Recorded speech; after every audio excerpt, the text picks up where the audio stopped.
जो भगवान बद्रीनारायण हैं, जो महात्मा नर हैं, विश्वेश्वर विश्वरूप हैं, सर्वभूतात्मा भगवान नर नारायण को हम प्रणाम करते हैं। ये द्वापर के लोग स्तुति करते हैं और अनेक प्रकार से वैदिक और पौराणिक मंत्रों के द्वारा भगवान की पूजा करते हैं, भगवान की उपासना करते हैं।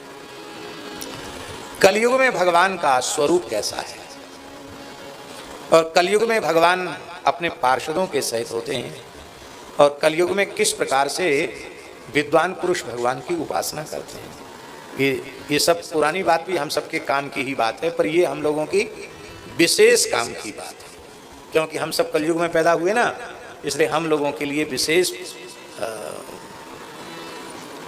हितकारी बात है। बहुत ध्यान दे करके सुने। कृष्ण वर्णम त्विषा कृष्णम सांगो पांगास्त्र पार्षदम यज्ञैहि संकीर्तन प्रायैर यजंती ही सुमेधसा। कलयुग में भगवान का वर्ण श्याम है, एकदम शालिग्राम शिला के जैसा श्याम वर्ण है। नीलम की मणि से जैसे उज्जवल नील वर्ण की कांति प्रकट होती रहती है, ऐसी कांति भगवान के श्रीअंग से प्रकट होती रहती है। भगवान के अंग कौस्तुभ आदि उपांग सुदर्शन अस्त्र सुनंद आदि पार्षदों से युक्त भगवान रहते हैं। और कलयुग में बुद्धिमान पुरुष संकीर्तन की है प्रधानता, जिसमें उन यज्ञों से भगवान की उपासना करते हैं।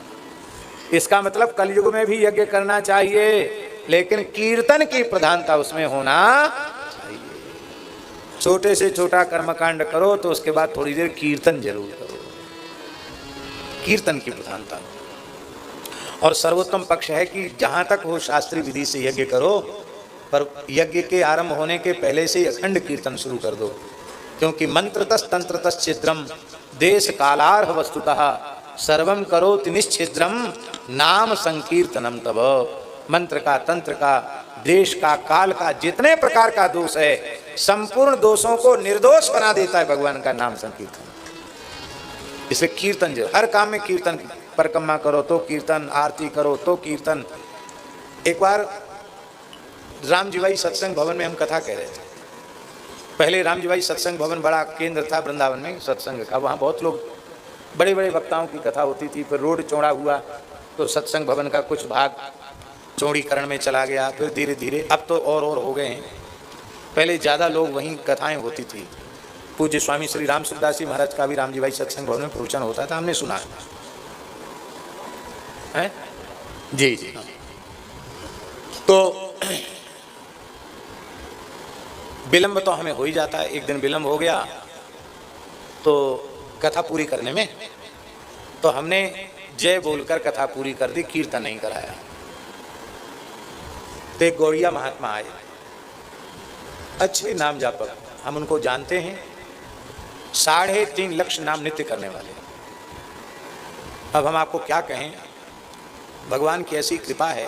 वृंदावन में, ब्रज में जब कथा होती है तो ऐसे ऐसे नाम जापक संत जो कभी अपनी कुटिया से बाहर निकलते नहीं, किसी से मिलते जुलते नहीं, ऐसे संत आकर कथा में विराजते हैं। अब वो कहते हैं कि महाराज जी कहीं कोई कसर कमी होती है, मन थोड़ा उत्साह कम होता है साधन में, तो ले आपकी वाणी औषधि का काम करती है, हमारा भजन बढ़ जाता है। तो अच्छे अच्छे महात्मा आकर के बैठते हैं। अभी भी एक महात्मा ऐसे हैं जिनको लगभग 35-40 साल से तो हम देख रहे हैं, और आज तक 3.5 लाख नाम का नियम उनका चूका नहीं। ब्रज के बाहर नहीं जाते हैं, देखने में लगते ही नहीं कि महात्मा है। क्यों? तिलक विलक भी ज़्यादा नहीं लगाते।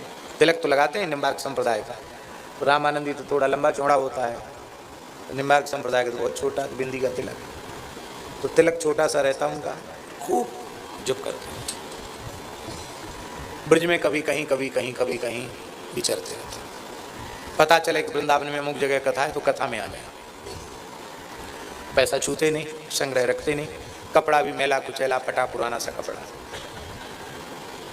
जनता की नज़र में तो हमारे जैसे जो बहुरूपीय है ना, वही साधु के रूप में समझ में आते हैं, जो बढ़िया कपड़ा पहने, बढ़िया तिलक लगा लें, बढ़िया माला पहन लें, उन्हीं को लोग समझते साधु हैं। पर भैया ये आकर्षक माल दिखावटी है, असली माल तो किसी कंदरा में छिपा है। हाँ, ऐसे ऐसे संत है महाराज। तो एक बार मेरे मुंह से उनका नाम निकल गया, उनका नाम निकल गया, उनका नाम ले दिया हमने। मलुपीठ में थे, सवेरे सवेरे आकर के महात्मा सवेरे सवेरे आए, लगभग 5 बजे हम संध्योपासन कर रहे थे, जब कर रहे थे, आए, आकर दंडवत करके फूट फूट कर रोने लगे। महाराज जी क्यों रो रहे हैं? बोले हम बहुत गरीब साधु हैं, जैसे तैसे संसार से बच के छुप के भजन कर रहे हैं, और आपको तो बहुत लोग सुनते हैं, आप नाम ले दोगे कि अमुक नाम के महात्मा हैं, वो इतना भजन करते हैं, तो पर हम तो महाराज लुट जाएंगे, हम तो भजन ही हमसे बनेगा नहीं। तो आप ऐसी कृपा करो कि हमारा भजन बढ़े घटे नहीं। हमने कहा भूल हो गई, अब हम आपका नाम नहीं लेंगे। बोलो वृंदावन बिहारी। ऐसे ऐसे भजन करने वाले संत हैं, खूब संत हैं। अभी मन में ये मत करो संत नहीं है, एक सच्चे संत से जुड़ जाओ तो सैकड़ों संत मिलेंगे, एक दुष्ट से जुड़ जाओ तो लाखों दुष्ट मिलेंगे। इसलिए भैया संत से जुड़ो, आपको सज्जन ही सज्जन मिलेंगे। अपने सज्जन हो जाओ तो तुम्हारी दृष्टि में कोई दुर्जन ही नहीं रहेगा, दुर्जन भी सज्जन हो जाए। तो महाराज जी वो संत आए, गोड़िया महात्मा, बंगाली थे। बाबा एक बात बोलूं? बोलिए। रो रहे थे। आपने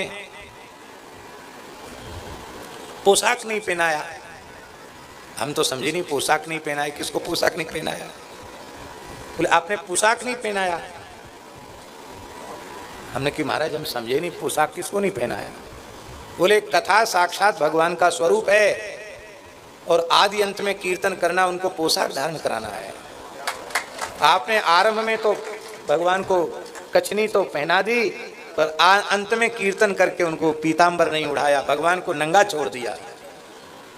आप कम से कम 1 बार 2 बार भी बोलते, पर कीर्तन तो करना चाहिए।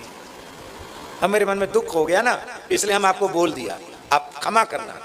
बंगाली थे ना, बंगाली क्षमा को क्षमा बोलते हैं, अब क्षमा करना। हमने कहा महाराज आपने तो बहुत अच्छी प्रेरणा हमको दी है, अब बिना कीर्तन के हम संपन्न नहीं करेंगे। तो अब प्रयास करते हैं। अब कोई सभा में भाषण प्रवचन है वो बात अलग है, कथा के आदि अंत में कीर्तन भगवान के श्रीअंग की पोशाक है। एक महात्मा ने बताया कीर्तन की बड़ी भारी महिमा है। तो कीर्तन की प्रधानता जिसमें है, उन यज्ञों के द्वारा भगवान का यजन करते हैं।